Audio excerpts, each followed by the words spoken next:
किसने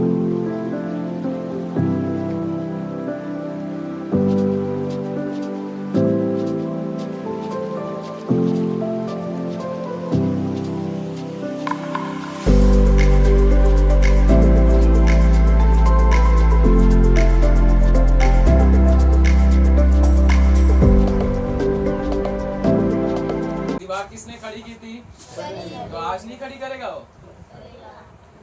आज आसानी से आपको जुड़ने देगा, रिश्ता बनाने देगा आत्मा से आत्मा को।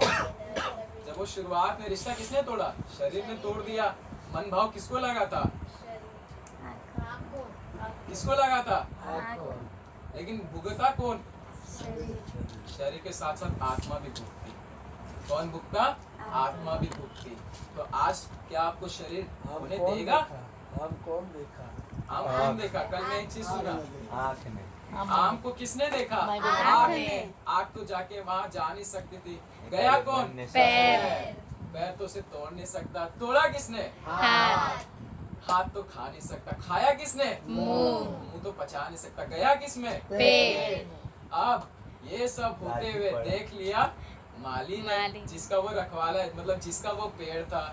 अब वो आया, डंडे मारा किस पे? पीठ पे। अब पीठ को तो पता ही नहीं था ये सब हो क्यों रहा है, ठीक है। पीठ का तो उसमें कुछ लेना देना ही नहीं था। पीठ को खाना मिला क्या? नहीं मिला। फिर भी खाया किसने? पीठ ने। लेकिन आखिर में क्या हुआ? आंसू यहाँ से निकला तो सर्कल हो गया। जिसने पाप किया उसने रोया भी, ठीक है। तो वही मेरा कहना है, जब देह वो समय में दीवार खड़ी की थी, तो आज वो परमेश्वर से आपका रिश्ता बनाने में खड़ी क्यों नहीं करेगी? करेगी कि नहीं करेगी? जब वो परमेश्वर से आत्मा की रिश्ता जो जुड़ा हुआ था, उससे देह ने एक दीवार बना दी, तो आज भी वो दीवार है ना। आत्मा से परमेश्वर को जो रिश्ता बनना चाहिए, उसके बीच में वो खड़ी हो जाएगी। आपको सुला देगी, आपको बीमार कर देगी, आपको परेशान कर देगी, आपके सोच में इतना घुमाएगी कि आप बोलोगे यार मेरा माथा फट जाए तो अच्छा है। इतना सोच रहा हूँ मैं, इतना दिमाग मेरा खराब हो चुका है कि मेरा माथा फट जाए, मैं ना रहूं, मेरा जीवन ही ना रहे तो मेरे लिए अच्छा है। शांति पा जाऊंगा आत्मा में फिरूंगा, यहाँ वहाँ परमेश्वर के पास जाऊंगा, शांत हो जाऊंगा। नहीं भैया, कुछ नहीं होने वाला, कुछ नहीं होने वाला। वो दीवार को तोड़ना पड़ेगा, और वो दीवार को तोड़ने की ताकत कौन देगा? यीशु मसीह। उसने उस दीवार को तोड़ दिया है। तो जब थोड़ा सा परिश्रम करके थोड़ा सा उसको मार के, थोड़ा सा, ज्यादा नहीं मारने, थोड़ा सा मार के वहां बैठ गए ना, तब वो ताकत दे देगा। मैंने तोड़ा है ना, तूने थोड़ी सी हाथ बढ़ाई ना, अब मैं उसे पूरा तोड़ दूंगा। अब तू आत्मा में फिर से रिश्ता कायम कर पाएगा। है ना, उस जरूरतों को पूरा करो। जरूरतों के आगे सोचो मत कि मैं जब तक जमा नहीं करूंगा, जब तक अपना आगे का नहीं सोचूंगा, तब तक वो पूरा नहीं होगा। भैया अपना स्थान परमेश्वर को दो। वो फ्यूचर क्या, तुम्हारे पूरे जिंदगी को जानता है। वो कल को क्या, पूरा इस जिंदगी, जब तक आप मरण नहीं होते तब तक को वो जानता है। तो वो चलाएगा। अपने दिमाग, अपने सोच, अपने ही मेहनत से उसे पूरा करने की कोशिश मत करो। थक जाओगे, लेकिन कभी पूरा नहीं कर पाओगे। लेकिन जब परमेश्वर को स्थान दोगे, परमेश्वर को उसको हाथ में सौंप दे, परमेश्वर तूने कहा है तेरे धर्म और राज की पहले जो खोज करेगा उसके लिए सारी चीजें हो जाएगी, तो पहले उसके धर्म और राज की खोज करो। ये नहीं है कि तुमको धर्म और राज की सेवा करने का मतलब ये है कि जाओ प्रचार करो, सेवा बाहर करो, सब कुछ बाहर करो। उससे पहले लिखा है कि अपने लिए तैयारी करो। परमेश्वर का वचन ये भी कहता है सब कुछ छोड़ दो, पहले अपने आप को तैयार करो उसके राज के लिए। तो अपने में भी बैठ के अपने प्रचार, अपने भाई बहनों को, अपने बेटों बच्चों को सिखाओ परमेश्वर के बारे में।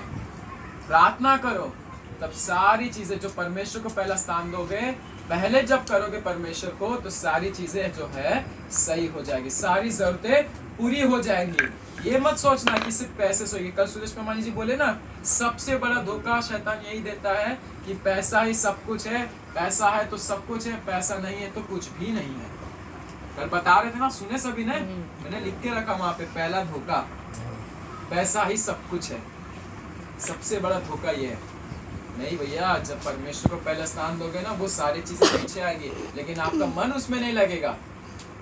हालेलुया। सारी चीजें आपके पास आएगी, लेकिन अब उसमें आपको इंटरेस्ट नहीं रहेगा। अच्छा, जिसके पास 1-2 रुपया है, अब उसको उसमें इंटरेस्ट है, जिसके पास 1000 रुपया है, 1000 रुपये नहीं देते। 1 रुपये में इंटरेस्ट है? नहीं है भैया, नहीं है उतना इंटरेस्ट, क्योंकि उसके लिए अब वो मामूली सी चीज है। वैसे ही हमारे पास इतना होगा कि हमें उस छोटी चीज की मूल्य ही नहीं रहेगा। मतलब हमारे पास तो रहेगी, लेकिन हमारे लिए सबसे ऊंचा कौन रहेगा? जिसने उसे दिया है। हमारा स्थान, जो परमेश्वर का स्थान जो है, हमारे लिए श्रेष्ठ होगा। पैसे का स्थान ऊंचा नहीं रहेगा। लेकिन अगर पैसे को स्थान दिए तो परमेश्वर हमारे लिए मूल्य नहीं रहेगा। जो उसको देता है, पैसा ज्यादा स्थान पे रहेगा। पैसा जो 1 रुपया भी बहुत मूल्यवान लगेगा, लेकिन जब परमेश्वर को वो स्थान देंगे तो वो चीज ज्यादा मूल्य नहीं होगी। वो हमारी शर्तों को ले हमारे पीछे दौड़े के विरोध में, और आत्मा शरीर के विरोध में लालसा करता है। लालसा यानी लालच नहीं, बोलते ना, वही खिंचाव करता है, लड़ता है। लालसा यानी लड़ता है वहां पे। और ये एक दूसरे के विरोधी है। क्या है? विरोधी। हालेलुया। आत्मा ने जब शुरुआत में देख लिया, इसने मेरी दीवार खड़ा कर दी परमेश्वर के साथ में, अब दोनों की लड़ाई होने लगी है। वो दीवार आज भी खड़ी होती है। फिर देखो क्या लिखा है, इसलिए कि जो तुम करना चाहते हो वह न करने पाओ। जो तुम, आत्मा तो चाहती है परमेश्वर, इतना वचन सुनने के बाद हम चाहते तो हैं परमेश्वर हम रिश्ता बना ले, क्योंकि बहुत सारी चीजें उसमें, अधिकार है, बहुत सारा चीज है जो परमेश्वर ने हमारे लिए रखा है। लेकिन हम ये भी जानते हैं कि वो सिर्फ तब मिल सकता है जब हमारा उससे रिश्ता बनेगा। हम वारिस तभी होंगे जब हमारा रिश्ता मजबूत रहेगा। लेकिन वो रिश्ता को मजबूत कौन होने नहीं देगा? शरीर। हम चाहते तो है, लेकिन हमारा विरोधी कौन है? शरीर। वो होने नहीं देगा। अब समझ में आया? दोनों क्या है? विरोधी। तो दीवार तो खड़ी होगी, दीवार तो खड़ी होगी। शरीर तो जाने ही नहीं देगा आत्मा में, प्रार्थना करने ही नहीं देगा। लेकिन आप जब थोड़ा सा उठ के समय निकाल के, समय क्या, वो समय अपने शरीर को बोलेंगे, देख मैं तो जानता हूँ तू मेरा विरोधी है। आत्मा जब ये कहे कि शरीर से, तू तो मेरा विरोधी है, तू मुझे मेरे रिश्ते को कायम नहीं करने देगा, तू मुझे परमेश्वर से जुड़ने नहीं देगा, इसलिए मैं तेरी बात तो नहीं मानूंगा।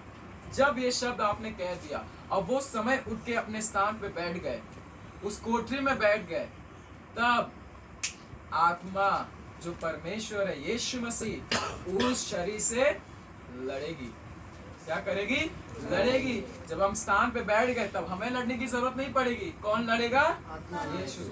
आत्मा उससे लड़ेगा और उस पे विजय पाएगा, और वो रिश्ते हम कायम कर पाएंगे, और रिश्ते में मजबूती आना शुरू हो जाएगी, और इस रिश्ते के कारण हम जयवंत और बलवंत होते जाएंगे, और जो हमारे लिए रखा है वो हम उसे प्राप्त करेंगे और अनंत काल के लिए उसको रखेंगे। परमेश्वर कहता है, जब हम अपने चीज को देते, पतरस उसमें मरकुस में लिखा था ना, मैंने तो तुझे अपना सारा सब कुछ, हमने तो सब कुछ छोड़ के हम तेरे पीछे हो लिए, तो अब हमारा क्या? तो कहता है, तुम्हें मैं 100 गुना भाई बहन संपत्ति सारी चीजें दूंगा, बस इतना ही नहीं, अनंत काल तक दूंगा।